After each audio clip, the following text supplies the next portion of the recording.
Masih ingat dengan rombongan prewedding yang menyebabkan kebakaran di area Gunung Bromo? Ada babak baru yang menarik untuk kita ikuti tentang perkembangan kasus tersebut, mari kita simak video berikut.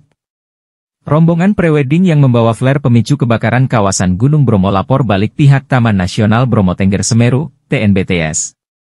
Laporan dilayangkan karena pengelola wisata Gunung Bromo dianggap lalai.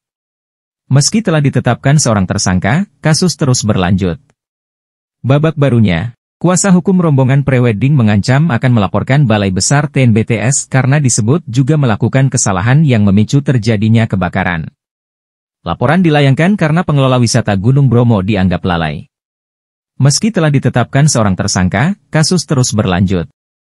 Terkait dengan musibah yang terjadi, yaitu musibah kebakaran di lokasi Bukit Teletabis Bromo, yang tentunya tidak kami inginkan atau tidak ada niatan dari kami sedikitpun. Kami berserta teman-teman dan tentunya juga mewakili dari saudara Ande yang saat ini berada di tahanan Polres, ini menyampaikan permohonan maaf yang sedalam-dalamnya. Petugas harus begitu, jangan hanya menerima uang tiket kemudian dilepas begitu aja, ya kan? Pengamanan bagaimana? Artinya rombongan pengantin ini tidak tahu, dan kalau prewed harus ada lewat simaksi, dan iya, tidak tahu, sama sekali tidak tahu, sehingga kami juga akan mengambil langkah hukum nanti. Ini kesalahan mutlak juga pada petugas TNBTS. Yang jelas netizen seperti itu kami tidak sepakat sekali, betul-betul kami tidak sependapat. Karena apa? Kita niat dari awal ya, kita ini niat untuk prewed. Ada rencana pernikahan pada bulan Desember, ya kan? Kami juga membawa alat-alat menurut klien kami juga tidak mudah terbakar ya.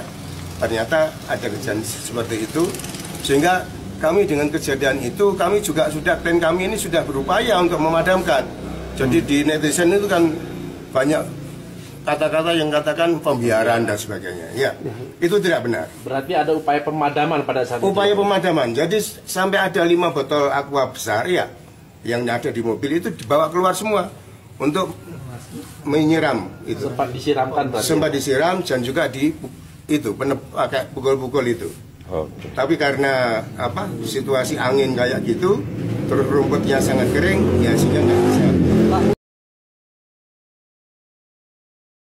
Jadi gini, Mas dan tim ya yang bikin Bromo anget.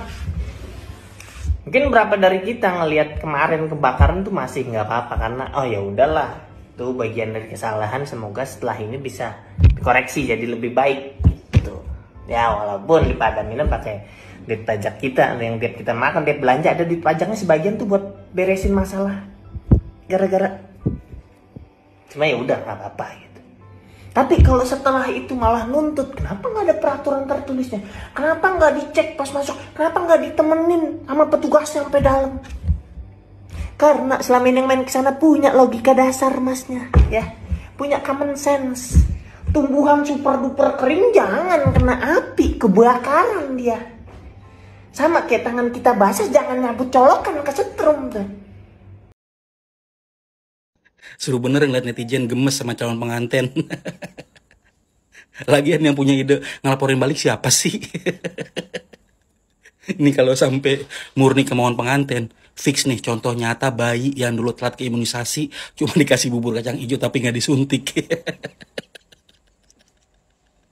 Kok bisa apalagi victim ya? Lu makanya kalau kelingking lu kepentok meja, jangan nyalain mejanya. Kalau kayak gini kan jadi inget kasus lain yang nyalain angin. Aduh. Jangan sampai lu nuntut ke Tuhan, kenapa saya ke dunia nggak dikasih otak? Kalau mau dikasih otak, pasti kalau dijual mahal tuh. Orang jarang dipakai. Aduh. Pengacaranya bilang, saya udah nasehatin kok, cuma saya nyerah ngomong sama yang lagi bucin. Nggak ada logika dasar, nggak punya etika, nggak tahu malu. Malah bikin malu keluarga dan bikin susah satu Indonesia. Ini tuh harusnya orang-orang kayak gini tuh dikumpulin bareng koruptor di sebuah pulau terus dikirimin banjir tuh kayak zaman Nabi Nuh.